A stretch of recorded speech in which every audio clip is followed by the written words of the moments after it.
Hey guys, it's Nat, and today I thought I would share with you all the books I read in January, so my January wrap up. Can I just say, January flew by for me. I had no concept of time, and somehow I still ended up reading 7 books, but I also DNF'd 2 books. So I think I'm gonna start off with the DNFs, and then I will get on into the books that I actually finished. So the first book I ended up DNFing in January is Ruthless Vows by Rebecca Ross. This is the second and final book in the Letters of Enchantment duology, with the first book being Divine Rivals. I enjoyed Divine Rivals, like it was just an okay read for me. I was curious to see what would happen in the second book. If you don't know what Divine Rivals is about, it basically follows Iris and Roman, who are kind of rivals at this publishing company.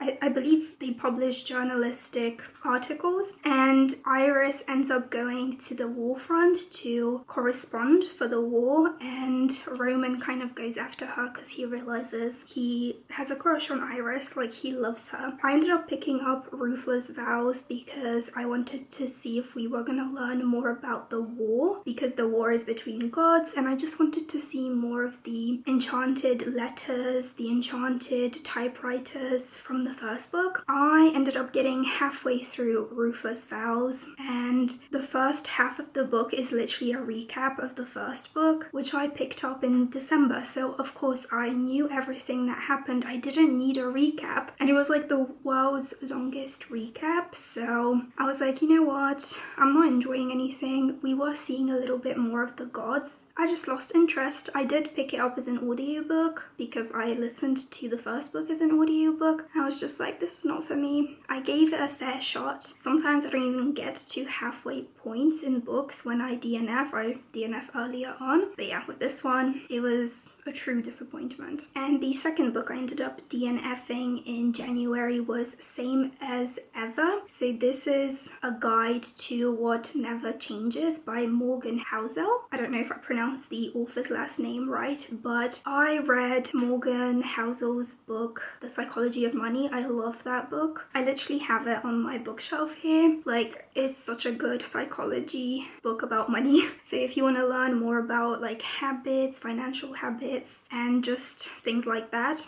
highly recommend Psychology of Money. But Same as Ever, I read maybe like 44 pages. I was a couple chapters into it because this book basically looks at things that never change in the world, even as time passes. And yeah, it sounds interesting, but I was just struggling to get through it. He was talking about stories from his own life as well, and how things never change from his perspective. And some of them just, I had no interest in reading. It did say at the beginning of the book that you can read whatever chapter suits you best at the time, but I prefer even these types of books to read in order. And I was just like, I'm not getting anything from this, so I ended up DNFing this, and I asked my brother, because he likes reading non-fiction books, do you want this book? So now he can read it and hopefully like it more than I did. But yeah, now that we're done with the 2 books I ended up DNFing in January, let's just get on into the 7 books that I did end up finishing. So the first one is Lord of Golden Glory by Lisette Marshall. This is the second book in the Fae Isles series. It's one of the series that I really want to complete this year, and I actually loved this book and I gave it 5 out of 5 stars. So if you don't know what the Fae Isles series is about, in the first book, A Court of Blood and Bindings, it is basically about Emmeline, who is a human. And yeah, in the town that she lives in, she was kind of being trained to be a tailor, I think. She was doing something with colors, I remember. Or maybe she was like doing pigments for paints. I can't remember exactly. But yeah, her town ends up being attacked by the Silent Death. And the Silent Death, as you can probably tell by his name, his actual name is Creon, Hyperion, I think. And he basically, for the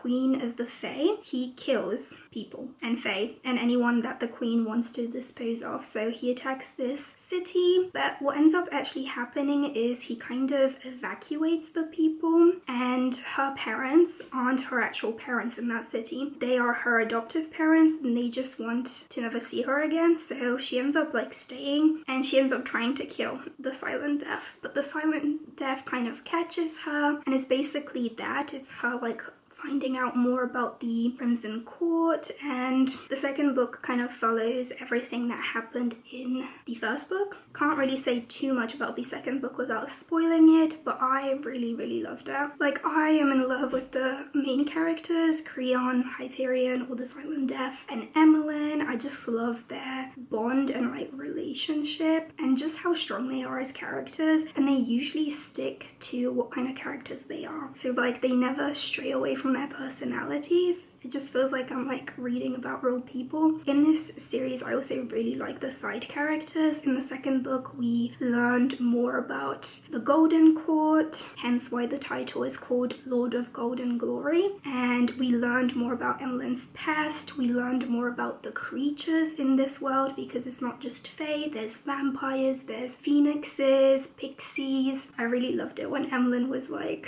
trying to befriend the pixies in the forest. It was so good. I think this one was slower paced than the first book, but I feel like it made sense because we were learning so much, but it never felt info dumpy. I think both Creon and Emmeline went through immense character development because they were learning so much about each other. We learned more about what it's like to be Creon. I believe he is half demon, half Fae, and demons can really feel other people's emotions, and because Creon in this book, mild spoiler, he's surrounded by people that despise him. Like, we got to see him being very broody and like very angry most of the time, and then seeing him trying to work through that, I really enjoyed it. There was also like a battle at the end of the book. It was so good. I cannot wait to pick up the third book. I did technically start it, but I wasn't in the mood. I need to like give myself a little break between the books. I can't just jump on into the next book after I finished one book. But yeah, the third book is called Ruins of Sea and Souls. So I hope you will see that book in my February wrap up. But yeah, I highly recommend this series. Okay, the next book I ended up finishing in January is Blindside Beauty by Lex Martin. This is the 6th book in the Varsity Dads series, and I ended up giving it 5 out of 5 stars. So as you can see, the new year was a great start for me because I just had a lot of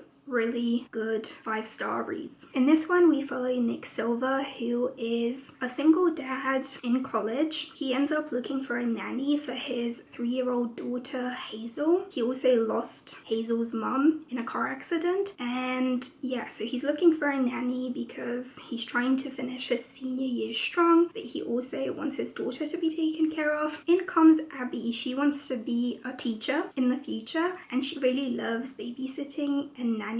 So she tries to apply for Nick's position. She does know of Nick because she used to be engaged to one of the guys that used to play football with him. Yeah, she doesn't end up getting the job because she accidentally breaks Nick's bumper on his car by accident. She just really didn't see him, and she was trying to escape her ex. But one day they end up actually becoming neighbors, and the nanny that Nick hires ends up getting locked out of the house that they live in. So Abby ends up rescuing Hazel, and of course she ends up also flashing the firefighters and Nick in the process. It was hilarious. I actually kept avoiding this book. It came out in September of 2024, but I thought this was going to be emotional and like it would scar me, but it was actually really fun to read. I really love Abby and Nick as characters, and I love that Hazel was really in the story and we got to see her grow close with Abby and just see Nick being such a great father. Of course, this book does deal with grief because Nick has kind of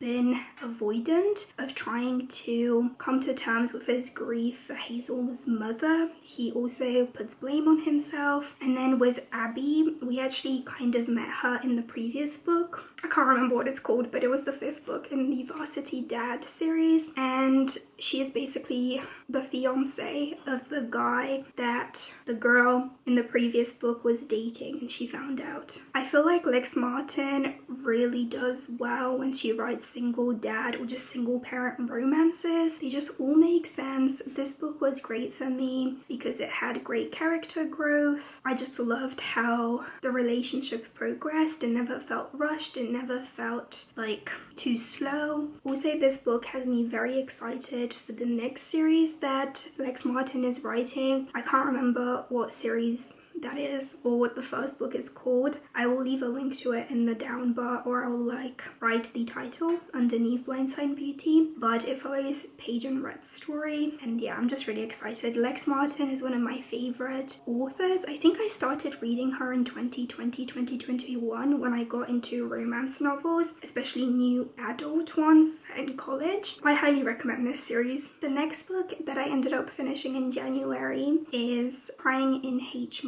by Michelle Zauner, and I also gave this book 5 out of 5 stars. So this is a memoir following Michelle Zauner and just her relationship with her mother. If you don't know who Michelle Zauner is, she is the lead singer of a band called Japanese Breakfast. Don't listen to them, but I always wanted to read this book because not only is the title like enticing, like why is she crying in Haidt when that's a grocery store? I thought this was really well written and it was very fast paced for the topics that it dealt with. This book will make you cry. That's why crying is in the title. I think it will make you think about the relationship that you have with your mother and anyone close to you. It also, because Michelle Zauner is half Korean, half American, it looked at how she always, like when she was younger, because she was living in America, she wanted to be more in touch with her American side, but then after her mother passes away, she wants to feel closer to her mother through her Korean culture. I don't know. I thought this was deeply moving, very well written, and it will make you feel emotions. So I highly recommend this. I really enjoyed my time reading this. I thought it was entertaining, even though it was deeply sad and deeply moving. Yeah, I'm so happy that I finally picked this up.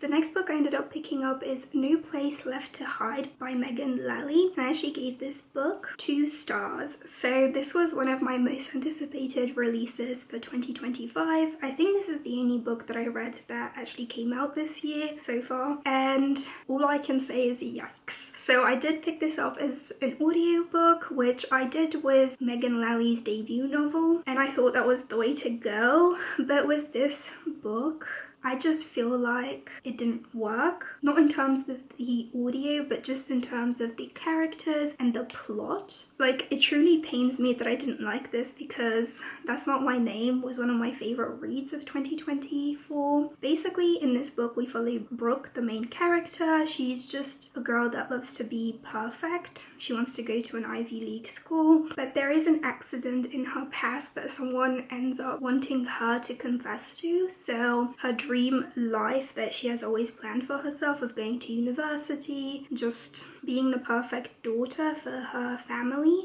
for her parents, yeah, it's going to be hard to do if that incident comes to light and she has to confess to it. I don't think I did a good job describing what that book is about, but basically the plot wasn't that good.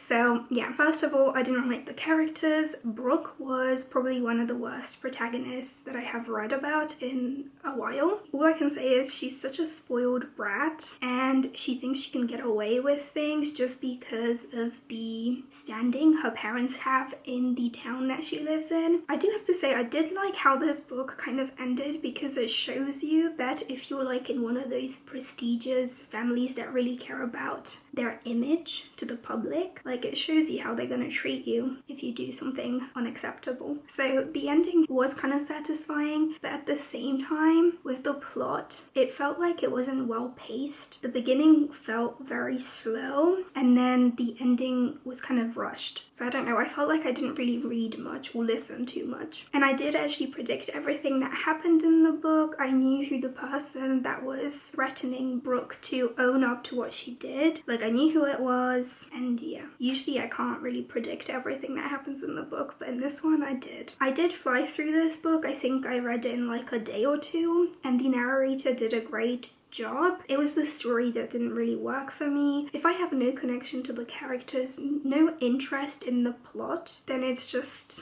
a no for me. So that's why I gave it 2 out of 5 stars. Sadly, the first book that I read that came out this year was a flop. Luckily, the next book that I ended up finishing in January was a really good read, and that is The Anxious Generation by Jonathan Haidt. So this book basically looks at how the great rewiring of childhood is causing an epidemic of mental illness. So this was a really well-written nonfiction book about social media and how it can impact a generation. And I don't know, everything that I was reading in this book I could relate to, hence the many tabs. And I did also highlight this book. Basically, if you're wondering what this book looks at, I will read you the contents page. So you have the surge of suffering, so it looks at mental health and how it's deteriorating. Then you have the backstory, the decline of the play-based childhood. So it looks at what children need to do in childhood, discover mode and the need for risky play, and puberty and the block transition to adulthood. So this part kind of just looks at how when we're children, we need to play to learn how to be successful adults. It sounds weird, but it makes sense when you're reading the book, because we need to be able to try things for ourselves to know what is good for us and what is bad for us. And if we're just like stuck on our phones, how can we learn anything? Like, we're not actually physically doing anything, we're just being fed information. Then you have part 3, the great rewiring, the rise of the phone-based childhood. So it looks at the 4 foundational harms. So you have social deprivation, because when you're on your phone you don't really meet up with people. I suffer from this. Like, I really need social interactions and I need to see people constantly, otherwise I feel a disconnect. So yeah, you have social deprivation, sleep deprivation, then you have attention fragmentation, and then you have addiction, when you become addicted. And I don't know, I liked that the author in this part kind of looked at how some parents had to deal with this. Like, I remember there was one daughter that, like, her personality completely changed when she got social media, to the point where they were like actually scared for her, so they took it away and she went back to her normal self. So yeah, I kind of looked at that. Then you have why social media harms girls more than boys, what is happening to boys, spiritual elevation and degradation. And then part 4, collective action for healthier childhood. So you have preparing for collective action, so what we can do all together, what government and tech companies can do now, what schools can do, what parents can do. And yeah, I think I definitely saw a lot of valid points that the author made in this book, and I definitely agreed with a lot of points he made about tech and social media and how it could impact your childhood. I'm 25 right now, and I grew up with an iPhone when I was a teenager, and I can completely see how social media warped my perception of how life should be and what I consider to be a successful life. Like, I get that completely, hence why I kind of take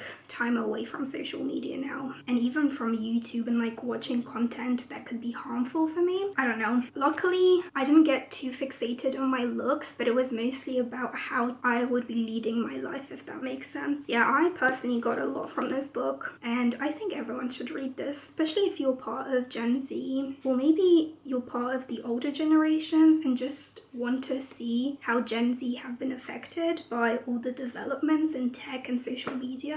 I really enjoyed this. 5 out of 5 stars, and I highly recommend. Okay, the second to last book that I ended up finishing in January is Lights Out by Navessa Allen. So this is the first book in the Into Darkness series. I don't know how many books this is gonna have. I know there's a second book, and yeah, this is actually a dark romance that I gave 3.5 out of 5 stars too. So it wasn't the worst, but it wasn't the best. So in this one, we follow Allie and Josh. Allie is a nurse, a trauma nurse at that, so her job is very difficult. And as one escape in her life, she has kind of become obsessed with this one guy on an app similar to TikTok, who posts like these kind of dark BDSM kind of content. He doesn't really do anything much in it. It's just him wearing a mask and like doing, I don't even know how to describe it, just dark things, right? Like, I think he pours like fake blood on himself, and that kind of arouses her.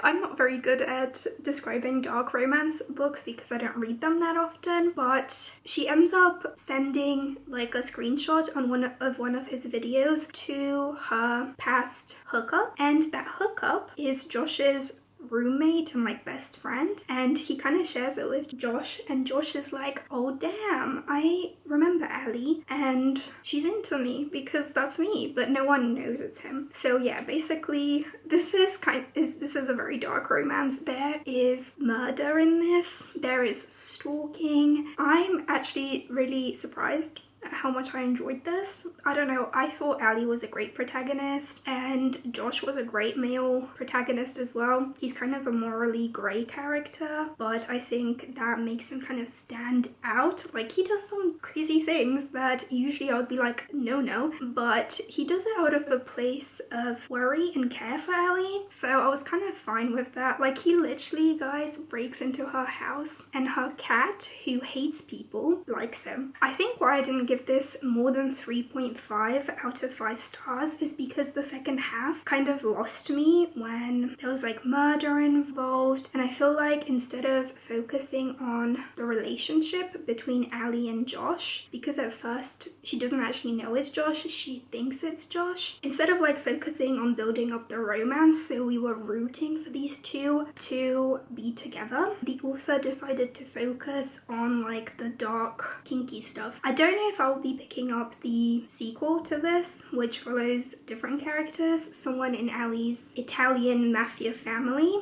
but I don't know, I'm happy I picked this up. It wasn't the best read, but it wasn't the worst as well, so. Okay, and the last book that I ended up finishing in January is Never Lie by Freida McFadden, which I gave my lowest rating so far this year, 1 out of 5 stars. And I know you guys might be surprised because I remember mentioning in one of my videos that I wanted to pick up The Housemaid after The Boyfriend, because The Boyfriend was my first Freida McFadden book, but I heard Stephanie Sue talking about this book in one of her video series where she like describes the plot of a story, and yeah, she was talking about Never Lie, and she pegged this as a couple going to an open house. There is a blizzard, like a snowstorm. They get snowed in and they end up realizing that they're in the house in the middle kind of nowhere that used to belong to a psychiatrist that went missing. And in this story we follow Trisha and Ethan, who are the couple. So we follow Trisha's perspective as they're trying to uncover, well, they're not really uncovering, they're in this house, they're snowed in, they're trying to make it through until the snow kind of melts so they can leave. And then in the past we follow Adrienne Hale, who is the doctor, the psychiatrist. I think why this didn't work for me, I don't mind reading from a perspective or a protagonist that's unreliable. Yeah, I don't even want to say who's the unreliable narrator, you can probably guess. I also really didn't like Adrienne from the get-go. I remember in one of my updates on Goodreads I was like, I really don't like Adrienne, I prefer Trisha's chapters, because how Adrienne talks to her patients, since she is a psychiatrist, I felt was very demeaning and not how a psychiatrist or someone in that profession should talk. Even like, I feel like most of the time we heard her internal dialogue and I was just like, oh my god, woman, you are so mean. People are trying to be nice to you and you're just telling us, oh yeah, she's asking how I'm okay, but she doesn't really care. Oh, but this guy, he's actually asking me and I think he cares. I'm like, excuse me, are you just a woman hater? I feel like the plot twist that happened in this book wasn't really a plot twist. It was literally just to shock the reader and it came out of nowhere. For me, a plot twist, it should surprise you, or you could even say shock you, but then when you go back to the story, you're like, I just missed these, but there were little sprinkles of foreshadowing by the author throughout the story. I just missed them, if that makes sense. I don't know, with this one it just did not make sense. Probably because one of the narrators was so unreliable to the point where it felt like I was being gaslit by the author, and I was like, I don't see how this is a plot twist. I just don't think Freida McFadden is for me. I typically don't like her protagonists or any characters that she really writes in her stories. I kind of have a feeling, for me, that Freida McFadden is similar to Colleen Hoover in that she writes very digestible stories that you can fly through in one sitting, but I just feel no connection. Like her stories, when I'm reading the synopsis of the book, I'm like, oh, this could be a really good story, and then I end up being disappointed. So I actually decided to return The Housemaid to Kindle Unlimited because it is on Kindle Unlimited, and I think I'm not gonna read any more from freida mcfadden because I gave her a shot with 2 books.